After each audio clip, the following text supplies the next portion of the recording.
am Zoya Naskova. Welcome to the Balkan Beat. I'll be your host for this informative series of shows about this very important region. The Balkans have gotten a great deal of coverage in the U.S. media during the last couple of years. It's been mostly negative coverage, stereotyping and demonizing the peoples of the Balkans. We've seen lots of gore and guts, but have not been shown the whole picture. The people of the Balkan countries are not all wild-eyed fanatics. The purpose of our show is to explore the issues and cultures of the peoples of the Balkan Peninsula and to present the audiences with information they can't normally get from the mainstream media. Until the outbreak of war in Slovenia and Croatia in 1991, very few Americans were sure of exactly where the Balkan was. Now, with daily updates from Sarajevo, Belgrade, and Zagreb, there is, I assume, little need for a geography lesson. With the advent of sending American troops to the Republic of Macedonia, the public should be introduced to a whole new region. It is this land of Macedonia that we will concern ourselves with for our first series of shows. The French have a word, macédoine, pardon my French, to describe a fruit and vegetable salad, a mixture of a wide variety of ingredients. The name is appropriate since Macedonia has always been inhabited by a wide range of cultures and peoples. Illyrians, Bulgars, Serbs, Slavs, Thracians, Gypsies, Greeks, Albanians, Turks have joined the native Macedonians to make a hodgepodge that takes in parts of 5 countries. This resulted from the fact that Macedonia was the crossroads between Europe and Asia. Most travel routes for 3,000 years passed through Macedonia.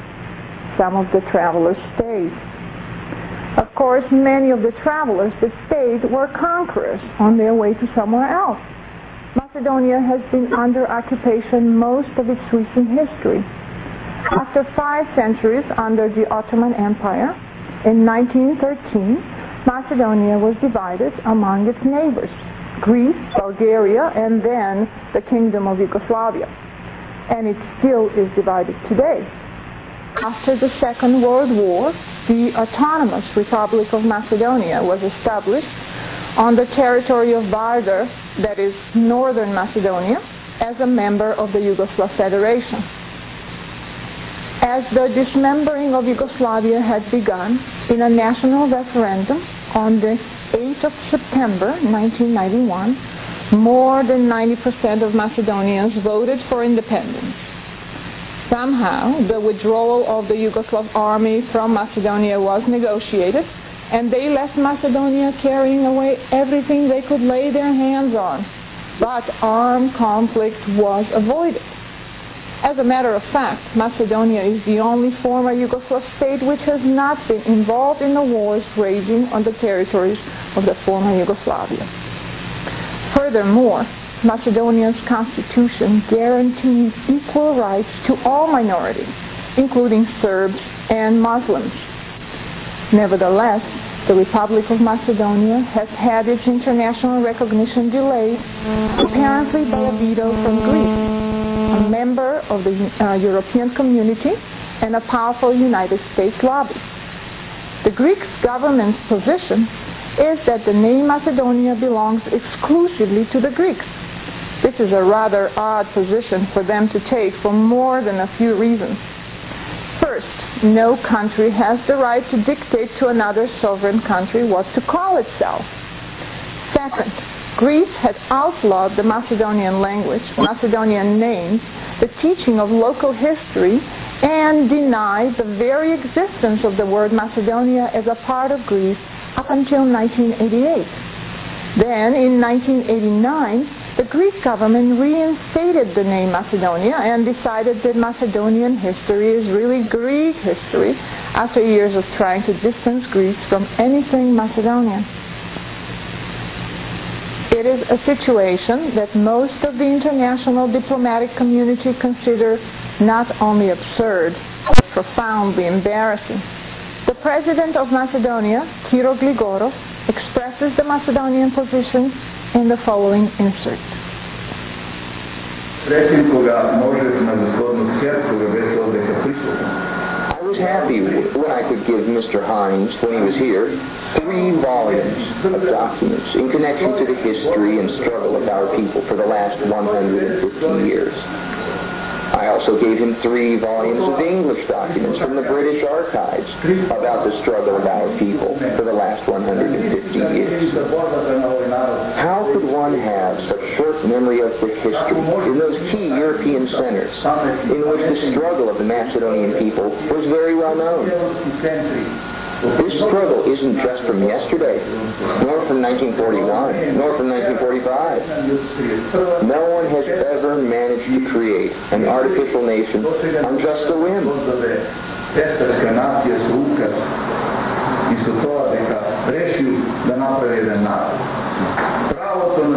The right of self-determination of a people to their own national identity and name and their own human dignity are basic, inalienable human rights.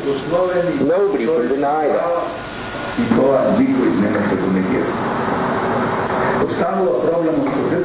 There remains the problem with Greece as a neighbor.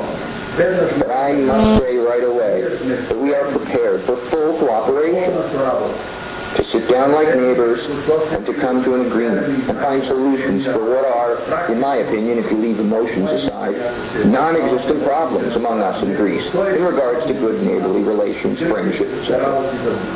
In this kind of atmosphere, all the problems that have accumulated from the past can step by step be resolved so we can open the borders. That's our future.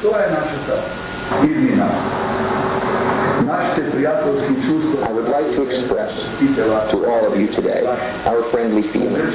I know they are yours too, towards the Greek people. In spite of all misunderstandings, those feelings cannot and must not be muddied.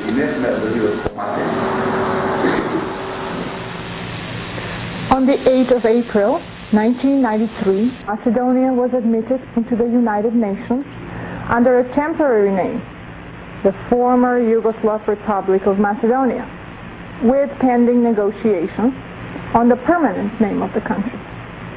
On top of this, they were not allowed to have the traditional flag-raising ceremony upon acceptance.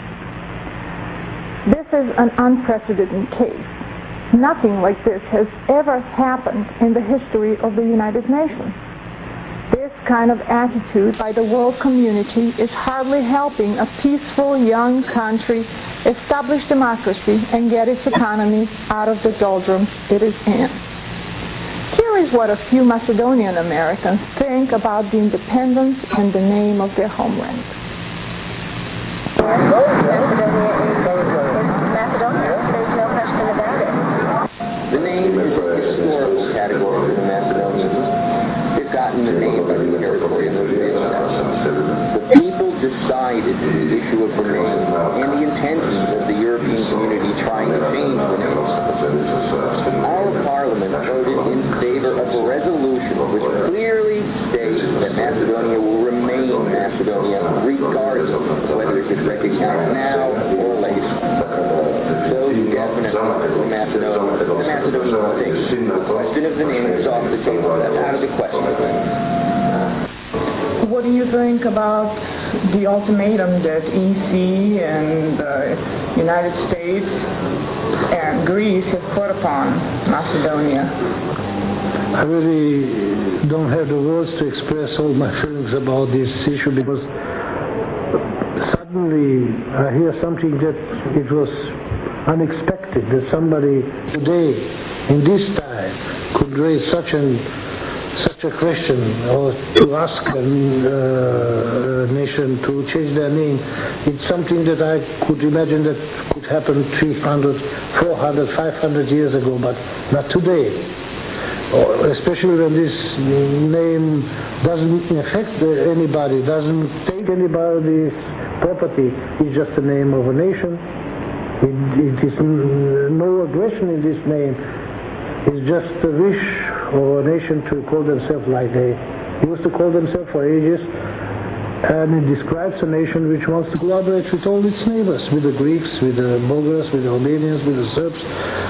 We just follow the sentence, make business, not war. And I think we have proved it in these last 2 years. Do you think we should change the name Macedonia?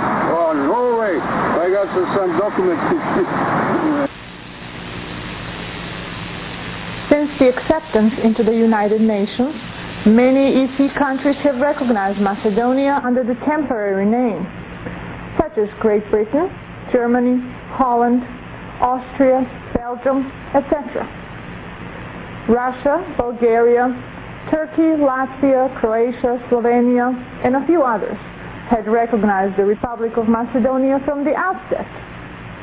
The United States still refuses to officially recognize Macedonia as an independent state. Presumably, this lack of recognition is mostly due to the rich Greek lobby in the United States. Or maybe there are some aspects of the greater scheme of things we are not quite aware of. Now, the United States has sent troops to Macedonia to protect the borders of a country that doesn't officially exist according to the United States government. Without international recognition, Macedonia is not eligible for any financial aid and has enormous hurdles to jump when trying to trade with the world. On the other hand, the embargo imposed on Yugoslavia and the war in the region has denied Macedonia's access to their main trading partners. It is almost impossible to privatize and develop free markets when you can't trade and get production essentials, like oil. Faced with this horrendous situation, Macedonians from all over the world congregated in Skopje, the capital of Macedonia, in August 1992 for the first Macedonian World Congress. Because of political and ethnic repression or economic depression, Macedonians have frequently emigrated to other countries. As a result, there are more Macedonians outside of the Republic of Macedonia than there are within its borders. At the Congress, there were Macedonians from the United States, Canada, Australia, Great Britain, Germany, Sweden, Czechoslovakia, Poland, Albania, Bulgaria, and France.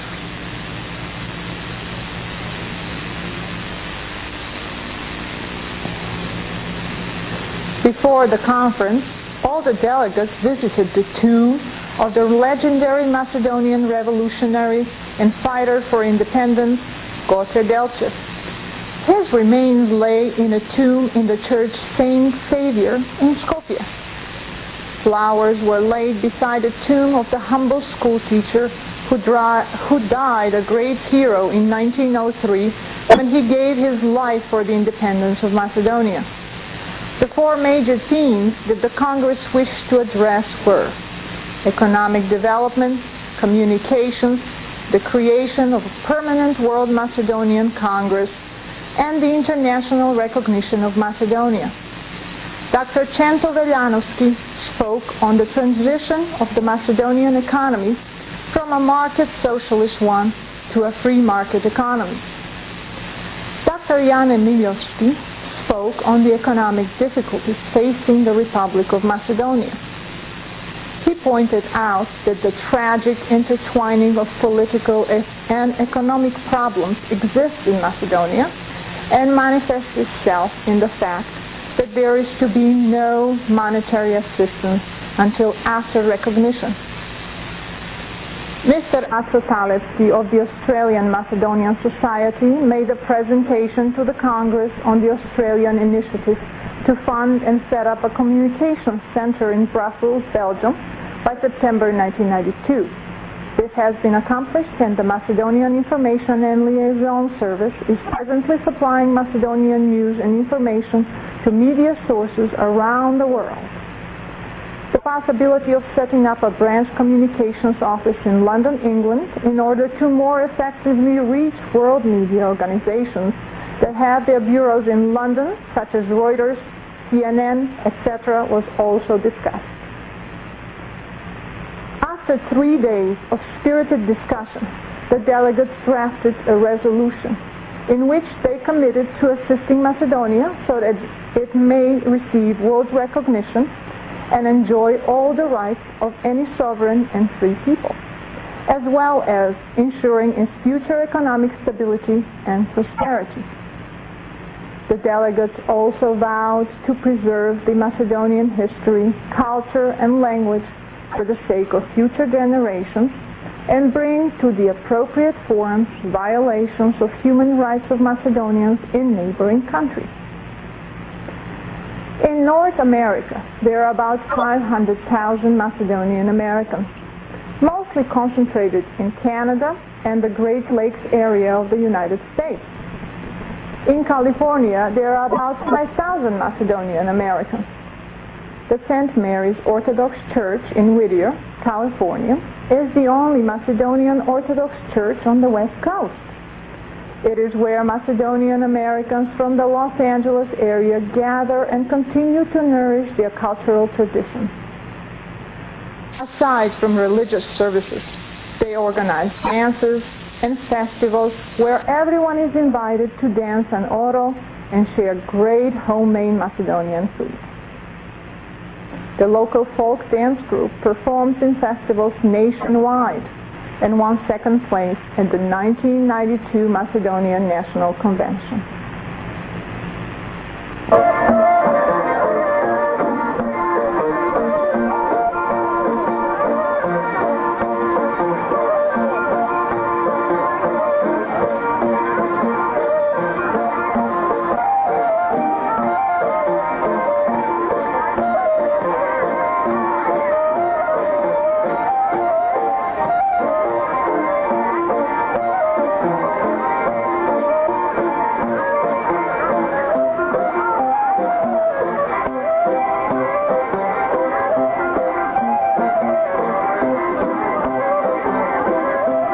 Good welcome.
We will close the show with some scenes from Ohrid, a historic town on the southwest corner of the Republic of Macedonia. Lake Ohrid is considered the last pristine lake in Europe, 3-million-year-old life forms share Lake Ohrid with a breed of trout that is famous for its unique flavor. Ohrid is one of Europe's best-kept tourist secrets. I hope you enjoyed the show and found it informative. Goodbye until next time.